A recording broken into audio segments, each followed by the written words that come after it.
Baik, Assalamualaikum warahmatullahi wabarakatuh. Selamat siang semua dan semoga sehat selalu untuk kita semua. Yang terhormat, Ibu Ari Susanti, STMT, selaku dosen pengampu mata kuliah proses industri kimia, dan juga teman-temanku yang saya banggakan. Puji syukur kehadirat Allah Subhanahu wa Ta'ala yang telah memberikan kita nikmat serta hidayat, sehingga kita dapat mengikuti perkuliahan online di masa pandemi ini. Sholawat serta salam semoga tetap tercurahkan kepada junjungan besar Nabi Muhammad SAW, sehingga kita dapat mendapat syafaat beliau zaman nanti. Baik, sebelumnya perkenalkan, saya adalah moderator yang akan memandu jalannya presentasi dan juga perwakilan dari kelompok 1.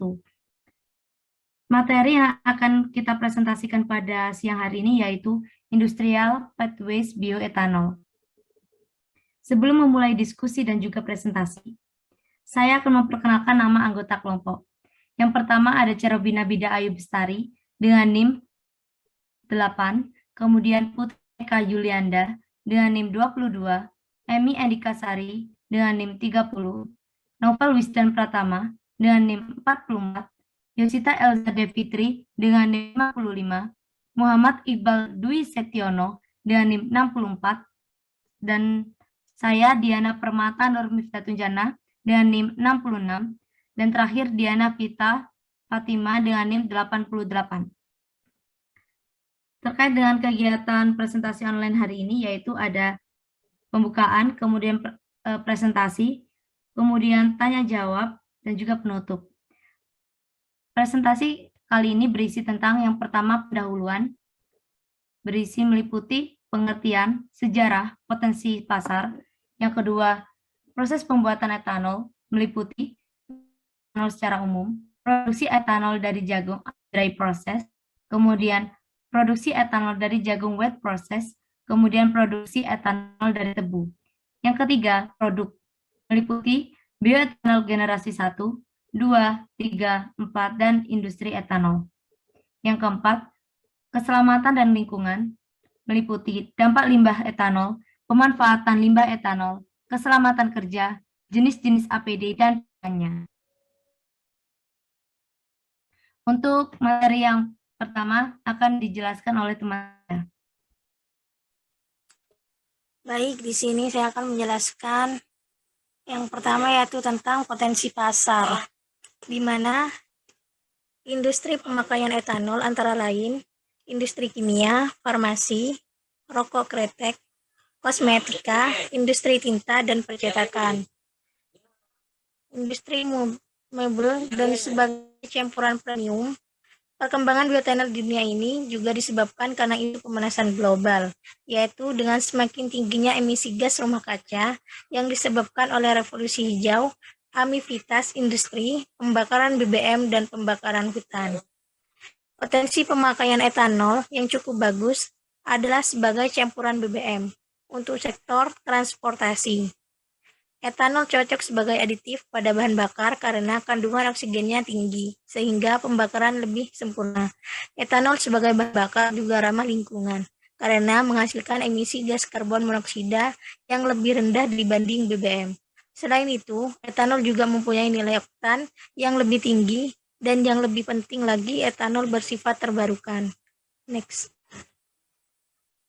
Yang kedua yaitu ada pengertian, di mana etanol atau alkohol adalah nama suatu golongan senyawa organik yang mengandung unsur C, H, dan U. Etanol memiliki nama lain etil alkohol dengan rumus kimia C2H5OH, merupakan sejenis cairan yang mudah menguap, mudah terbakar, dan tidak berwarna. Rumus umum dari alkohol adalah ROH. Secara struktur, alkohol sama dengan air, namun salah satu hidrogennya diganti dengan gugus alkil. Gugus fungsional alkohol adalah gugus hidroksil OH. Senyawa ini merupakan obat psikoaktif yang dapat ditemukan pada minuman beralkohol dan termometer modern. Pada zaman modern, etanol digunakan kegunaan industri yang diperoleh dari produk sampingan, penghilangan minyak bumi. Dalam bidang kimia, etanol adalah pelarut yang penting sekaligus sebagai stok umpan untuk sintesis senyawa kimia lainnya. Dalam sejarah etanol, telah lama digunakan sebagai bahan bakar. Next. Selanjutnya yang ketiga yaitu ada sejarah, di mana zaman prasejarah. Zaman prasejarah ini bioetanol atau etanol sudah banyak digunakan sebagai pemabuk dalam minuman beralkohol. Yang kedua yaitu ada tahun 801 sampai 873 Masehi, di mana tahun ini Al-Kindi menjelaskan mengenai proses distilasi wine yang mendidih dan mudah terbakar. Yang ketiga yaitu ada tahun 1796, di mana bioetanol absolut didapatkan oleh Johann Tobias Lowitz dengan cara menggunakan distilasi saringan arang. Yang keempat yaitu ada tahun 1880 dan 1908, di mana pada tahun ini Henry Ford membuat mobil quadricycle, dan sejak tahun 1908 mobil Ford Model T telah dapat menggunakan bioetanol sebagai bahan bakarnya. Yang terakhir yaitu ada tahun 1920 sampai sekarang. Tahun ini sampai akhir-akhir ini bahan bakar dari minyak bumi yang harganya lebih murah telah menjadi dominan, menyebabkan etanol kurang mendapatkan perhatian. Dan akhir-akhir ini dengan harga minyak bumi, bioetanol kembali mendapatkan perhatian dan menjadi alternatif energi yang terus dikembangkan. Next. Selanjutnya akan dijelaskan tentang proses pembuatan etanol. Next. Produksi etanol secara umum. Yang pertama adalah produksi etanol atau bioetanol sendiri atau alkohol dengan bahan baku tanaman yang mengandung pati atau karbohidrat dilakukan melalui proses konversi karbohidrat menjadi gula atau glukosa yang larut air. Kemudian glukosa dapat dibuat dari pati-patian dan pembuatannya dapat dibedakan berdasarkan zat pembentuk yang dipergunakan, yaitu ada hidrolisa asam dan hidrolisis enzim. Berdasarkan kedua jenis hidrolisa tersebut, saat ini hidrolisa enzim lebih banyak dikembangkan, sedangkan hidrolisis asam, misalnya dengan asam sulfat, kurang dapat berkembang, sehingga proses pembuatan glukosa dari pati-patian sekarang ini dipergunakan dengan hidrolisis enzim. Dalam proses konversi karbohidrat menjadi gula atau glukosa yang larut dalam air, dilakukan dengan penambahan air dan enzim. Kemudian dilakukan proses peragian atau fermentasi gula menjadi etanol dengan menambahkan yes atau ragi. Selain etanol atau bioetanol, dapat diproduksi dari bahan baku tanaman yang mengandung pati atau karbohidrat, juga dapat diproduksi dari bahan tanaman yang mengandung selulosa. Namun, dengan adanya lignin, menyebabkan proses penggulaannya menjadi lebih sulit, sehingga pembuatan etanol atau bioetanol dari selulosa tidak perlu direkomendasikan.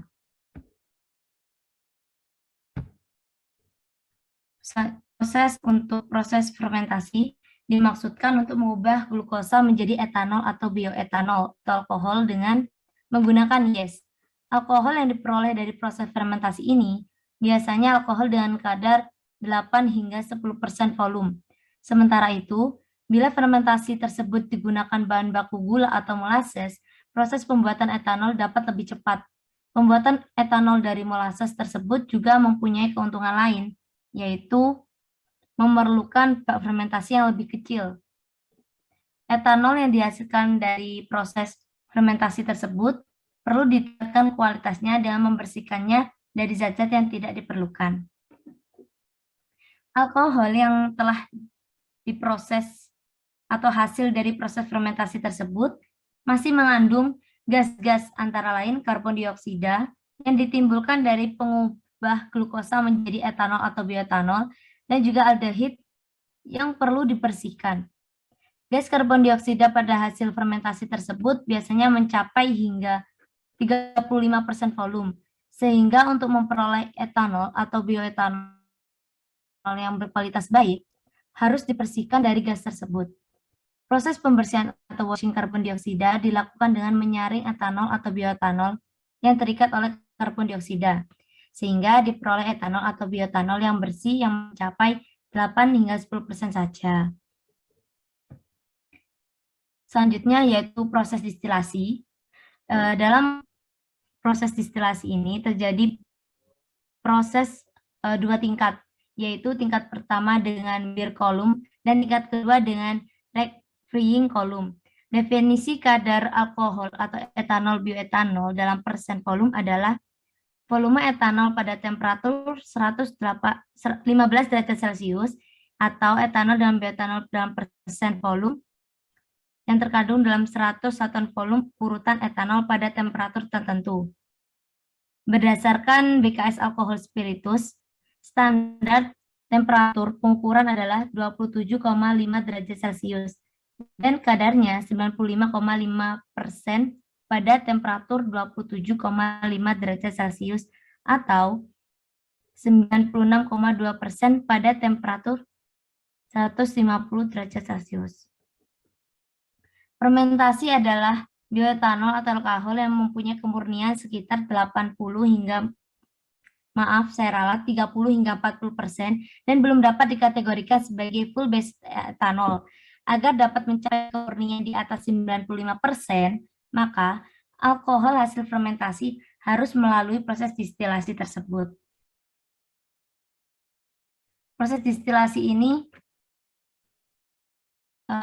memperhitungkan perbedaan titik didih kedua bahan tersebut yang kemudian diembunkan kembali. Nah, dalam memperoleh bioetanol dengan kemurnian lebih tinggi dari 99,5% atau yang umum disebut full base etanol, masalah yang timbul itu sulitnya memisahkan hidrogen yang terikat dalam struktur kimia alkohol dengan cara distilasi biasa. Oleh karena itu, untuk mendapatkan full grade etanol anhydrous, dilaksanakan pemurnian lebih lanjut dengan dehidrasi. Next.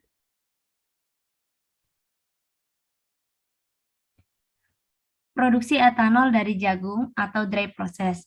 Dalam proses ini terjadi 5 tahap, yaitu penanganan biomasa atau milling, likuifaksi, hidrolisis, fermentasi, distilasi, pemulihan. Di mana dalam proses penggilingan kering, jagung melewati hammer mill yang digiling menjadi partikel halus. Proses ini memfasilitasi masuknya air dan enzim pada langkah selanjutnya. Dalam proses penggilingan kering khas, biji-bijian digiling menjadi bubuk dan dipanaskan dengan air pada suhu 85 derajat Celcius.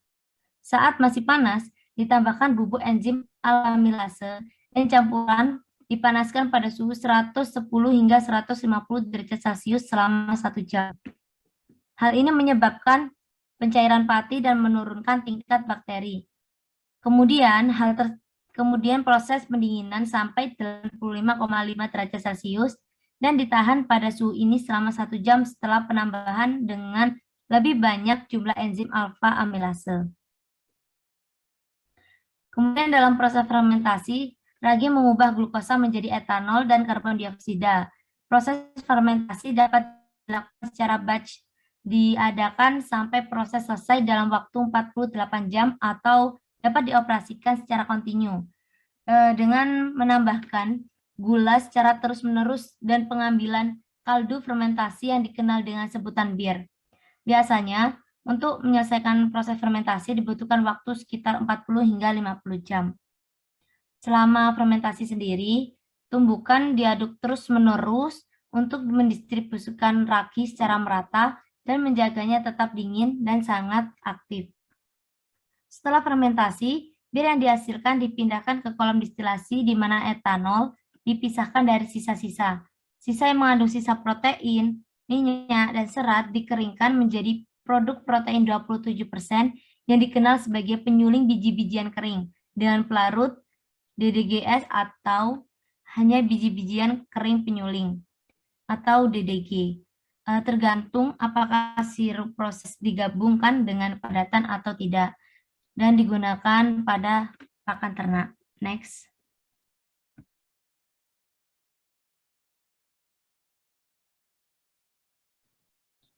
Selanjutnya akan dijelaskan mengenai produksi etanol dari jagung. Sebelumnya telah dijelaskan mengenai dry process dan sekarang akan dijelaskan mengenai wet process.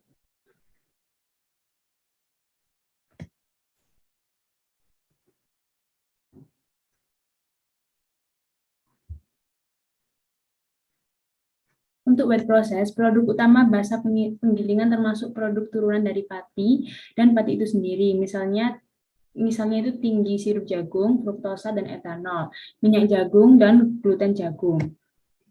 Untuk langkah dari proses ini, proses basa itu biasanya menerima jagung dalam bentuk pipilan yang lolos melalui pembersih mekanis yang dirancang untuk menghilangkan yang tidak diinginkan bahan, seperti potongan tongkol, lalu sekam, dan juga batu-batuan yang ada di jagung tersebut.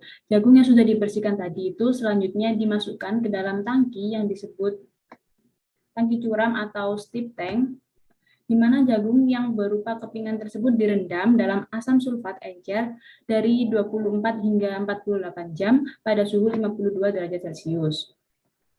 Tujuan dari proses ini itu berguna untuk melembutkan kernel, membantu memecah protein pada partikel pati, dan menghilangkan berbagai zat terlarut yang konstituen. Dan sejumlah tangki yang digunakan dalam proses ini itu disusun secara seri. Jagung yang telah direndam tersebut dalam jangka waktu yang telah ditentukan tadi dibuang dari tangki tersebut dan dilanjutkan untuk proses selanjutnya, dan dilanjutkan pada tangki yang diisi dengan jagung segar. Umumnya, air yang dikuras dari tangki curam pertama itu dibuang ke evaporator yang disebut sebagai light steep water, yang mengandung sekitar 6% dari berat kering asli biji-bijian. Dan padatan dari steep water tadi itu kandungannya kaya akan protein dan terkonsentrasi pada 30-55% padatan di beberapa evaporator. Adapun cairan hasil dari perendaman itu dapat dijual sebagai pakan ternak. Untuk bibit tadi dihilangkan dari jagung dan direndam di degerminating mills yang memecah kernel untuk membebaskan bibit dan sekitar setengah dari pati dan gluten. Bibit itu dipisahkan dalam liquid cyclone dari campuran serat, pati, dan gluten. Selanjutnya, hasil dari proses sebelumnya itu dicuci, dikeringkan, dan diproses lebih lanjut untuk mengekstrak minyak jagung itu sendiri. Dan pati dan gluten dari bubur produk itu dihilangkan dari sisa bahan berserat dengan proses pencucian yang lebih lanjut, penggilingan, dan juga proses penyaringan. Dan pati ini dipisahkan dari gluten pada sentrifuge setelah didapatkan bubur pati yang telah dimurnikan. Proses selanjutnya itu sangat mirip dengan proses pengolahan kering jagung yang telah dijelaskan sebelumnya. Next.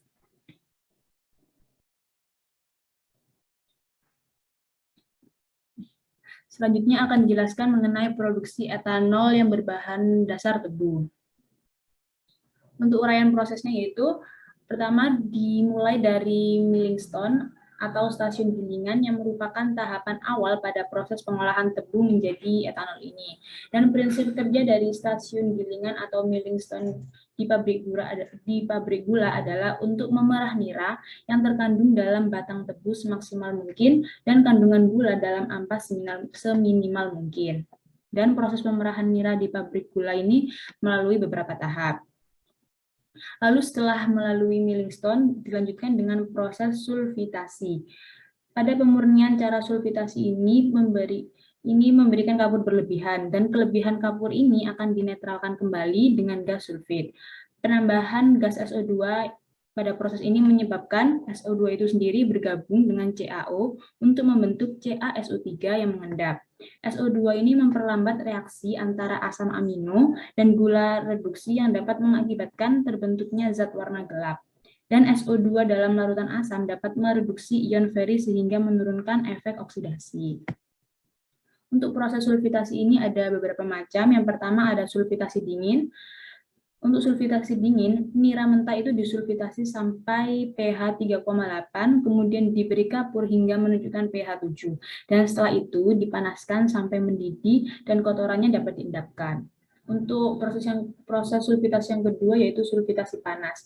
Pada proses sulfitasi terbentuk garam CaSO3 yang lebih mudah larut dalam keadaan dingin, sehingga waktu dipanaskan itu akan terjadi endapan pada pipa pemanas. Dan untuk mencegah hal tersebut, pelaksanaan proses sulfitasi ini dapat dimodifikasi sebagai berikut, yaitu dimulai dengan nira mentah yang dipanaskan sampai suhu 70-80 derajat Celcius, lalu disulfitasi, diberi kapur, dan dipanaskan sampai mendidih hingga akhirnya dapat diendapkan.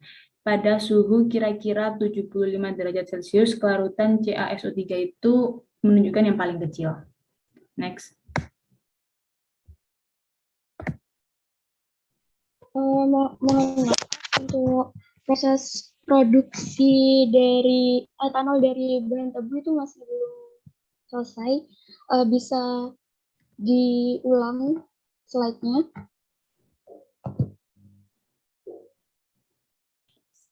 Slide sebelumnya. Slide sebelumnya.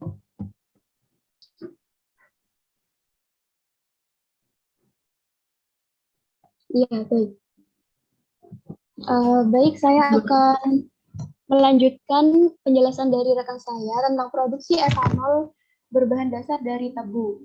Untuk yang selanjutnya itu ada pengapuran sebagian dan sulfitasi. Bila pada cara sulfitrasi panas tidak dapat memberikan hasil yang baik, maka dipakai cara modifikasi sebagai berikut. Nah, untuk pengapuran pertama sampai pH 8, pemanasan sampai 50 sampai 700 derajat Celcius, sulfitrasi sampai pH 5,1 hingga 5,3, pengapuran kedua sampai pH 7 hingga 7,2, dilanjutkan dengan pemanasan sampai mendidih dan pengendapan. Pelaksanaan sulfitrasi dari sudut kimia dibagi menjadi 3, yaitu sulfitrasi asam nitra mentah, disulfitrasi dengan SO2 sehingga dicapai pH nitra sebesar 3,2, kemudian sesudah itu sulfitrasi nitra diberi larutan kapur sehingga pH menjadi 7,0 hingga 7,3. Sulfitrasi alkalis pemberian larutan kapur sehingga pH nitra menjadi 10,5 dan sesudah itu diberi SO2 pH nitra menjadi 7,7 hingga 7,3.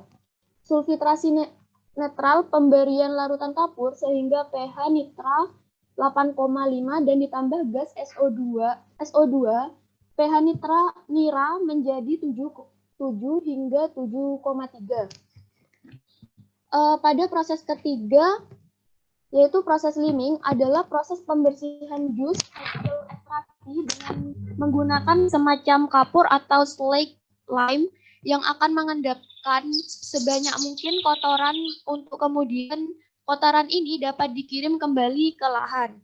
Untuk proses keempat ada proses heating, adalah untuk memanaskan jus hasil ekstraksi. Kemudian ada proses evaporasi merupakan bagian penting dalam industri pembuatan gula. Nira hasil pemurnian akan dipekatkan pada badan-badan evaporator.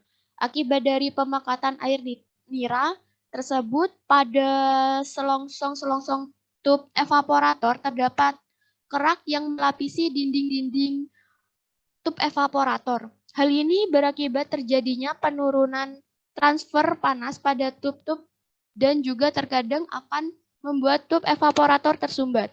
Akibat dari penyumbatan itu berbahaya dan berpotensi terjadi ledakan dikarenakan tekanan tidak merata di badan evaporator. Proses pengkristalan adalah salah satu langkah dalam rangkaian proses di pabrik gula di mana akan dikerjakan pengkristalan gula dari larutan yang mengandung gula. Dalam larutan encer, jarak antar molekul satu dengan yang lain masih cukup besar.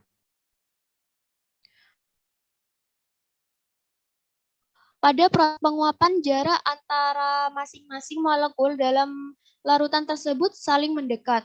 Apabila jaraknya sudah cukup dekat, masing-masing molekul dapat saling tarik-menarik. Apabila pada saat itu di sekitarnya terdapat sakarosa yang melarut dan molekul sakarosa yang menempel, keadaan ini disebut sebagai larutan jenuh. Pada tahap selanjutnya, bila kepekatan naik, maka molekul-molekul dalam larutan akan dapat saling bergabung dan membentuk rantai-rantai molekul sakarosa. Sedangkan pada pemekatan lebih tinggi, maka rantai sakarosa tersebut akan dapat saling bergabung pula dan membentuk suatu kerangka atau pola kristal sakarosa. Kemudian ada proses sentrifugasi. Untuk memisahkan keduanya, bisa diumpamakan seperti pada proses mencuci dengan menggunakan pengaring berputar. Kristal-kristal tersebut kemudian dikeringkan dengan udara panas sebelum disimpan. Kemudian dalam tahap ini membutuhkan waktu beberapa jam untuk proses respirasi anaerobik. Gula yang terkandung akan diproses menjadi etanol, karbon dioksida, dan komponen kimia lainnya. Kemudian ada yeast recovery untuk mengembalikan ragi. Kemudian ada proses distilasi dilakukan untuk memisahkan etanol dari komponen kimia lainnya yang menjadi impurities atau pengotor berdasarkan titik didihnya sampai kadar etanol mencapai 90 hingga 92%. Setelah itu kadar mencapai 90 hingga 92% akan dilakukan proses akhir dengan menghilangkan kadar air atau disebut dengan dehidrasi hingga kadar etanol menjadi 99,5%. Next.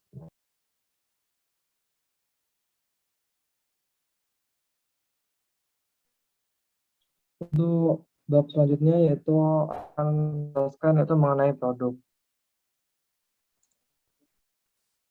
Untuk yang pertama terdapat produk hasil dari bioetanol generasi 1, di mana bioetanol generasi 1 ini merujuk pada etanol yang terbuat dari gula atau pati. Bahan baku untuk produksi bioetanol satu ini bisa didapatkan dari berbagai tanaman, baik secara langsung menghasilkan gula atau sederhana atau tebu dan sorghum manis, maupun tanaman yang menghasilkan pati seperti jagung, ubi kayu, dan gandum. Nah, di sampingnya itu juga ada contoh pengelompokan tanaman sumber bahan baku bioetanol generasi 1. Terdapat tanaman pangan, dan selanjutnya ada kayak pati, biji gula, dan seterusnya. Untuk yang kedua yaitu gambar mengenai bagian proses pembuatan bioetanol generasi 1, di mana ya pati melewati perlakuan awal, hidrolisis, fermentasi, pemurnian, dan menjadi bioetanol itu sendiri. Untuk gula, langsung ke fermentasi, pemurnian, dan menjadi produk bioetanol itu sendiri. Selanjutnya yaitu ada proses pembuatan bioetanol G1. Yang pertama yaitu dalam persiapan bahan baku tersebut ada yang dilakukan dalam rangka mempersiapkan bahan baku agar dapat diproses lebih lanjut. Untuk yang kedua yaitu pengolahan awal. Pada proses perakuan awal, bahan baku yang telah bersih dipotong-potong, digiling, dan dilakukan pemisahan pati dari serat. Yang ketiga yaitu proses hidrolisis pati menjadi gula dengan bantuan asam atau enzim, di mana proses pembuatan bioetanol G1 sudah tetap. Tetapi teknologi enzim terus berkembang untuk menghidrolisis pati secara efisien. Yang keempat yaitu fermentasi gula menjadi etanol. Parutan gula yang diperoleh dari proses hidrolisis difermentasi dengan bantuan ragi.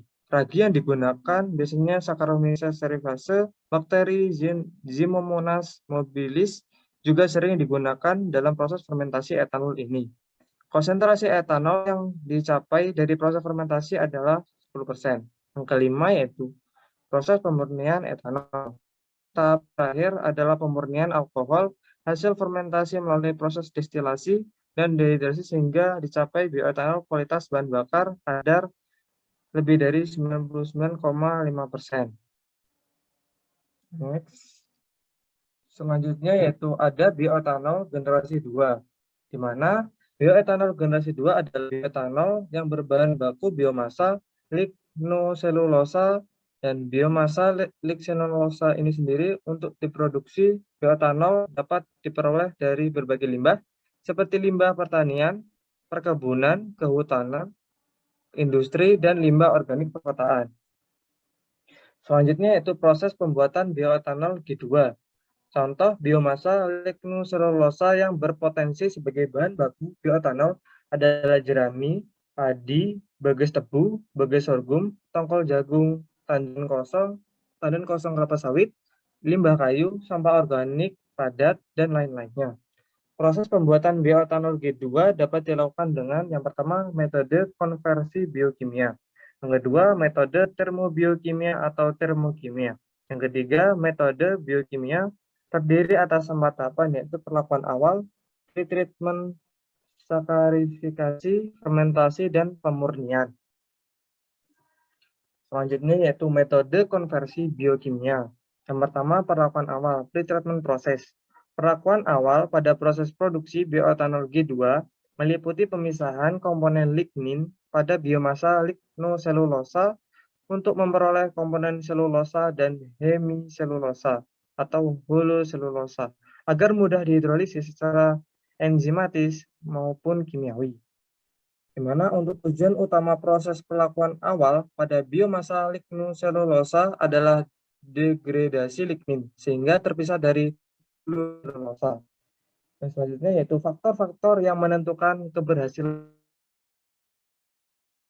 Ada persentase degradasi lignin. Yang kedua, minimalisasi produk degradasi yang bersifat sebagai inhibitor atau zat toksin. Yang ketiga, mendapat persentase hemiselulosa yang tinggi dan struktur selulosa yang lebih mudah dihidrolisis. Yang keempat, meminimalisasi jumlah limbah yang dihasilkan. Selanjutnya yaitu yang kedua, teknologi hidrolisis. Yaitu pada tahap hidrolisis, selulosa dan hemiselulosa diubah menjadi gula sederhana seperti yang di 1 dan 2. Di mana untuk reaksi pertama yaitu C6 H10O5N ditambah NH2O menjadi NC6H12O6. Untuk reaksi kedua yaitu 5H8O4 N ditambah NH2O menjadi NC5H10O5. Selanjutnya yaitu beberapa cara yang dilakukan dalam proses hidrolisis biomasa. Yang pertama, hidrolisis kimia. Hidrolisis kimia adalah perlakuan biomasa lignoselulosa dengan bahan kimia pada waktu dan temperatur tertentu memecah polimer selulosa dan hemiselulosa menjadi monomer gulanya. Bahan kimia yang dominan digunakan pada proses hidrolisis adalah asam. Beberapa jenis asam dapat digunakan untuk hidrolisis antara lain seperti asam sulfat, asam klorida, asam fluorida, asam fosfat, asam nitrat, dan asam format. Yang selanjutnya itu hidrolisis secara enzimatis. Hidrolisis secara enzimatis atau sakarifisi adalah tahapan proses perombakan senyawa polisakarida di dalam biomasa lignoselulosa, selulosa, dan hemiselulosa. Jadi monomer gula penyusunnya, glukosa dan silosa. Dengan bantuan enzim selulase yang bekerja secara spesifik, enzim ini mengatalis perubahan dari selulosa tidak larut menjadi bentuk-bentuk gula sederhana yang larut dalam air seperti mono atau sakarida. Faktor-faktor yang mempengaruhi proses hidrolisis enzimatis selulosa sebagai berikut. Ada suhu, ada pH, ada kadar air substrat, ada konsentrasi substrat dan kondisi reaksi substrat, ada konsentrasi enzim, ada waktu hidrolisis. Dan beberapa enzim penghidrolisis gula yang sangat berperan dalam proses biokonversi lignoselulosa menjadi bioetanol ialah enzim selulase dan enzim hemiselulase. Selanjutnya yaitu teknologi fermentasi. Fermentasi merupakan perombakan senyawa di mikroorganisme. Reaksi pembentukan etanol terjadi karena adanya aktivitas dari mikrob pada substrat. Mikrob akan menggunakan materi yang mengandung karbon seperti glukosa atau pentosa untuk proses metabolismenya. Persamaan reaksi pada pembentukan etanol pada gula C6 atau C5 menghasilkan yield teoritis maksimum 0,51 kg etanol atau kilogram C6 atau 0,49 kg etanol per kilogram C5. Reaksi yang terjadi adalah sebagai berikut. Yang pertama ada saccharomyces, yaitu ada glukosa, etanol ditambah dengan karbon dioksida. Yang kedua yaitu mikroorganisme fermentasi. Pentosa menjadi etanol yang ditambah dengan karbon dioksida.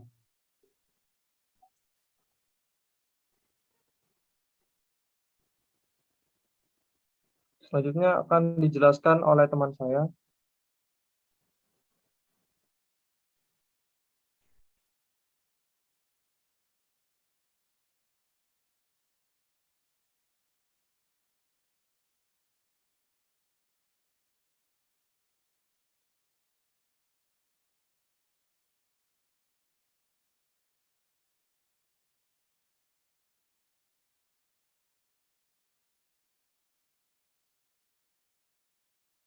lagi ya, mohon maaf ya.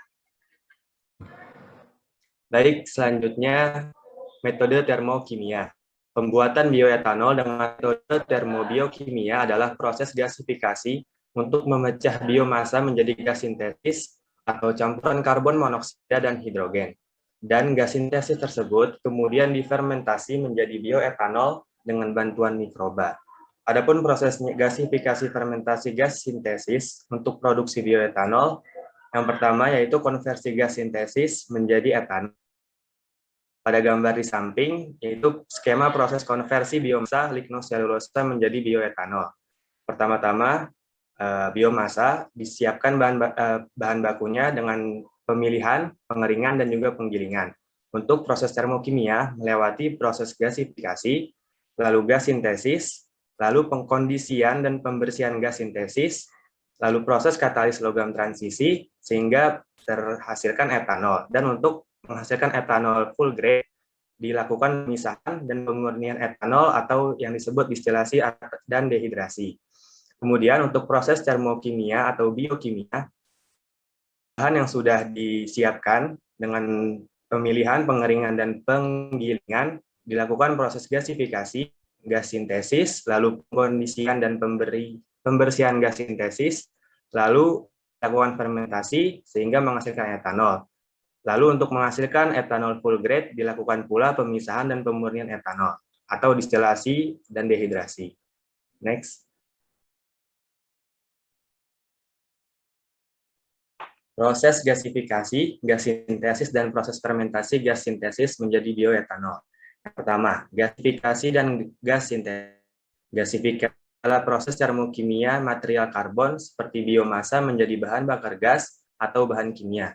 Proses gasifikasi merupakan proses pembakaran tidak sempurna pada temperatur yang tinggi antara 600 sampai 1000 derajat Celcius dan menggunakan udara, oksigen, uap air atau kombinasi sebagai sumber media oksidasi dalam gasifier.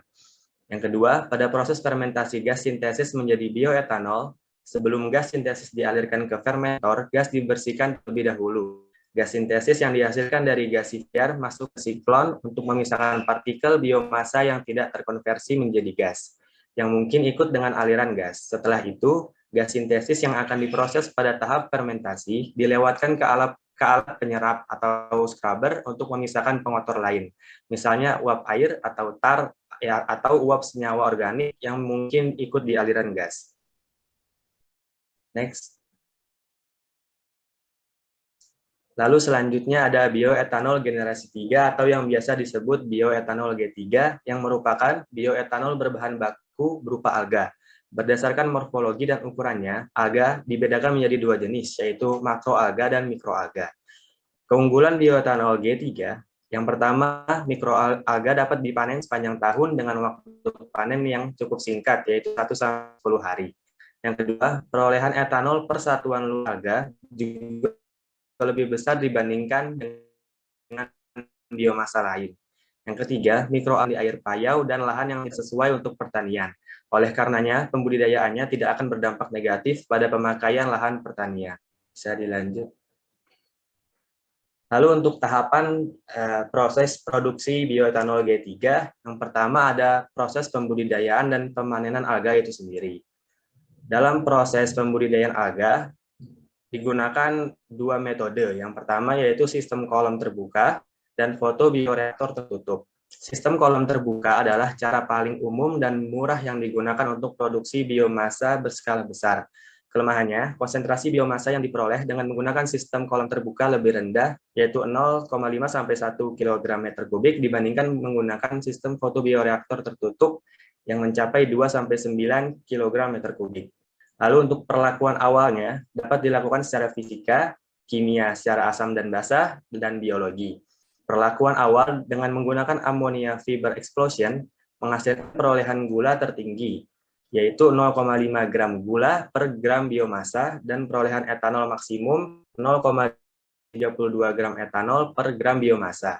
Dibandingkan metode perlakuan awal lain, perlakuan awal secara enzimatis memperlihatkan hasil yang lebih besar. Namun, harga enzim yang mahal menjadi hambatan yang sangat signifikan dalam produksi bioetanol. Lalu tahap yang ketiga ada sakarifikasi dan fermentasi. Next. Selanjutnya ada bioetanol generasi 4 atau yang disebut bioetanol G4, yaitu dihasilkan dari biomasa atau oleh mikrob yang telah mengalami proses modifikasi genetika. Pendekatan yang digunakan para ahli untuk menghasilkan bioetanol G4 dapat diklasifikasikan dalam 3 kelompok. Kelompok yang pertama yaitu melakukan modifikasi genetika untuk mengubah jumlah lignin dalam tanaman. Yang kedua, melakukan modifikasi genetika untuk meningkatkan jumlah penyerapan karbon dioksida oleh tanaman. Yang ketiga, menggunakan modifikasi genetika bakteri untuk menghasilkan bioetanol. Selain memanfaatkan biomasa lignoselulosa, bentuk lain dari bioetanol G4 adalah etanol yang dihasilkan dari biomasa bakteri maupun alga yang merupakan hasil rekayasa genetika. Selanjutnya ada produk dari industri etanol maupun bioetanol. Yang pertama ada etanol itu sendiri. Etanol merupakan produk utama dari produksi industri etanol sintetik maupun bioetanol.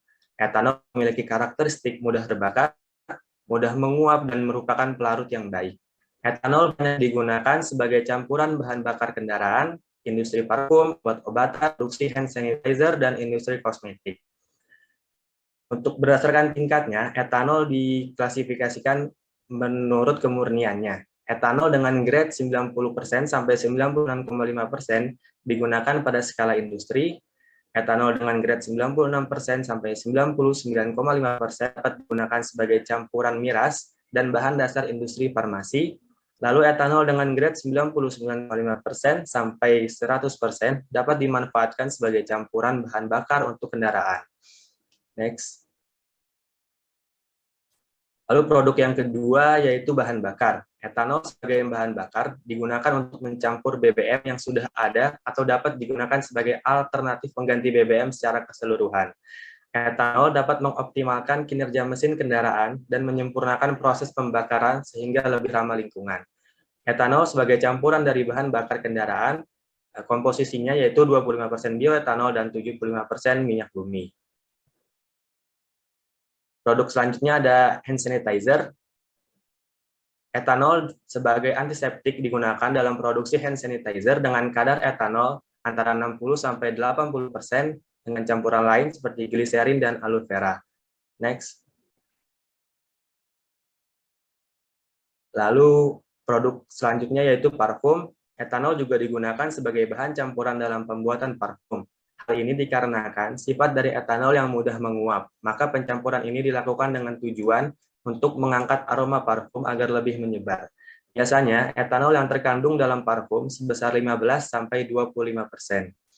Lalu ada kosmetik, campuran etanol yang terkandung dalam beberapa produk kosmetik berfungsi sebagai pelarut, pengemulsi, atau mencampurkan dua bahan supaya bekerja lebih baik, dan meminimalisir pertumbuhan bakteri. Secara umum, kadar etanol dalam campuran kosmetik tidak lebih dari 70%. Next. Produk selanjutnya yaitu obat-obatan. Campuran etanol pada beberapa jenis obat tertentu, etanol berfungsi untuk membantu melarutkan bahan obat dan menghalangi pembentukan hablur sukrosa. Obat yang menggunakan campuran sedikit etanol ialah obat batuk dengan kadar campuran etanol kurang dari 10%. Next. Lalu selanjutnya ada Finesse, merupakan produk sampingan dari industri pembuatan bioetanol yang berwarna kecoklatan dan berbau menyengat. Dapat diolah juga menjadi pupuk karena kandungan bahan organiknya yang sangat tinggi. Lalu ada Yesmart yang merupakan juga produk sampingan industri bioetanol yang tersusun atas sisa endapan ragi dan mikroorganisme yang sebelumnya digunakan dalam proses fermentasi bioetanol. Produk ini diolah kembali untuk dijadikan makanan ternak dan juga sebagai pupuk tanaman. Untuk materi selanjutnya akan dijelaskan dengan teman saya. Selanjutnya ada keselamatan dan lingkungan. Next. Dampak dari etanol. Yang pertama yaitu pencemaran pada air. Untuk memproduksi 1 liter etanol dihasilkan 15 liter dari molase yang berwarna coklat tergolong sebagai buangan paling korosif, BOD bioksigen demand dan COD chemical oxygen demand yang tinggi. pH 3,5, suhu yang tinggi mencapai 100 derajat Celcius yang dapat mencemari tanah. Limbah yang dihasilkan pada industri etanol yang dibuang begitu saja ke saluran umum, sehingga dapat mencemari lingkungan dan pendangkalan saluran air. Selanjutnya ada pencemaran udara. Kabut asap dari pengolah industri etanol mengeluarkan asap yang berubah menjadi kabut asap menyelimuti seluruh pabriknya. Kabut asap tersebut mengandung CO2 atau karbon dioksida yang jika dihirup akan mengakibatkan orang-orang akan mengalami sesak napas. Selain itu, limbah etanol mempunyai bau yang tidak sedap yang sangat mengganggu lingkungan masyarakat.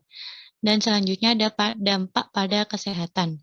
Bahan pencemar organik yang berasal dari limbah industri etanol terdiri dari senyawa protein, karbohidrat, lemak, dan asam nukleat yang akan meningkatkannya tingginya konsentrasi bakteri dan mikroorganisme patogen.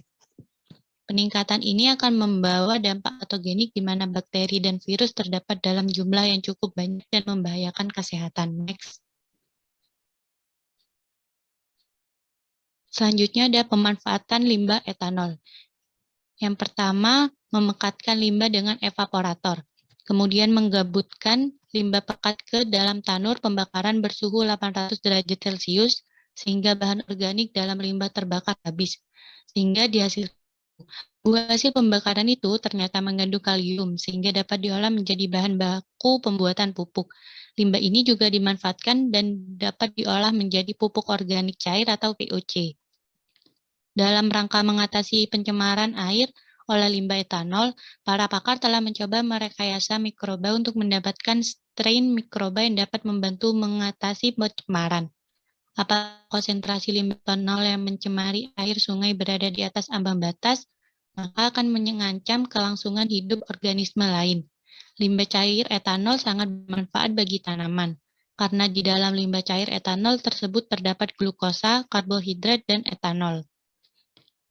Mengurangi pencemaran lingkungan limbah, industri bioetanol melalui sistem daur ulang biomasa sel ragi menjadi ekstrak ragi telah dilakukan. Agar telah berkelanjutan dapat dilakukan melalui pemanfaatan sumber peptida asam amino yang terdapat pada ekstrak ragi untuk keperluan agroindustri antara lain pertanian dan peternakan. Uji mutu dan efektivitas perlu dilakukan untuk meyakinkan mitra industri alkohol maupun mitra petani dan peternak untuk mengkomersialkannya. Sel ragi juga mempunyai nutrisi sangat tinggi sebagai suplemen pupuk, pakan maupun pangan. Next.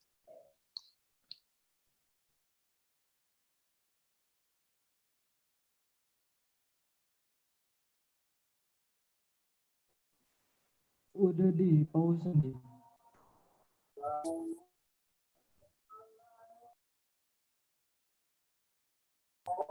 Selanjutnya yaitu keselamatan kerja. Pengertian keselamatan dan kesehatan kerja atau bisa disingkat sebagai K3.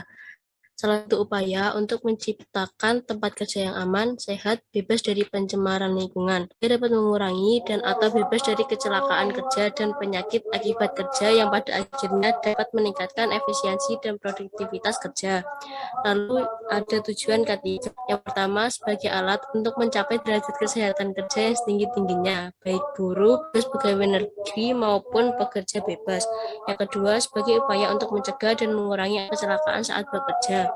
Lalu yang ketiga, meningkatkan kesehatan dan gizi para pekerja. Lalu yang terakhir, yaitu melindungi tenaga kerja atas hak keselamatannya dalam melakukan untuk kesejahteraan hidup dan meningkatkan produksi serta produktivitas nasional. Next. Ya, selanjutnya adalah jenis-jenis APD dan penggunaannya. Yang pertama, alat pelindung kepala, yaitu topi pelindung atau pengaman. Fungsinya untuk melindungi kepala dari benda keras dan benturan, terjatuh dan terkena arus listrik. Lalu ada tutup kepala, berfungsi untuk melindungi kepala dari kebakaran, korosif, uap-uap, dan panas atau dingin. Lalu ada hat atau cap, fungsinya untuk melindungi kepala dari kotoran debu atau mesin berputar. Lalu yang kedua ada alat pelindung muka dan mata. Alat mata berfungsi untuk melindungi muka dan mata dari lemparan benda-benda kecil, lemparan benda panas, pengaruh cahaya, dan pengaruh radiasi tertentu. Lalu yang ketiga ada alat pelindung telinga. Tutup telinga yang baik adalah menahan frekuensi tertentu saja. Frekuensi untuk bicara atau komunikasi tidak terganggu. Lalu yang keempat ada alat pelindung pernapasan. Alat pelindung pernapasan ini memberikan perlindungan terhadap sumber-sumber bahaya, seperti oksigen, pencemaran oleh partikel seperti debu, kabut, asap, dan uap logam, pencemaran oleh gas atau uap. Next. Lalu yang kelima ada alat pelindung tangan, yaitu sarung tangan. Sarung tangan berfungsi untuk melindungi tangan dari benda tajam. Lalu yang keenam atau yang terakhir ada alat pelindung kaki. Pada industri ringan atau tempat kerja biasa, cukup dengan menggunakan sebaik. Sepatu pelindung atau safety shoes dapat terbuat dari kulit, karet, sintetik, atau plastik. Untuk mencegah tergelincir, dipakai sol anti-slip. Dan untuk mencegah tusukan, dipakai sol dari logam. Terhadap bahaya listrik, sepatu seluruhnya harus dijahit atau direkat, tak boleh memakai paku.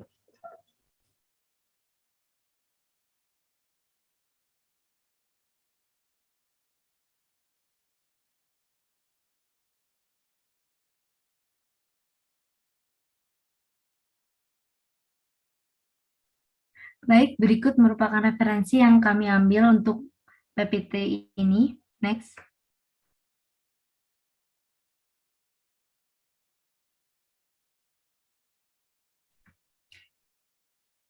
Baik, untuk sesi penyampaian materi sendiri telah selesai. Selanjutnya adalah sesi tanya jawab, di mana sesi tanya jawab ini ada 2 sesi.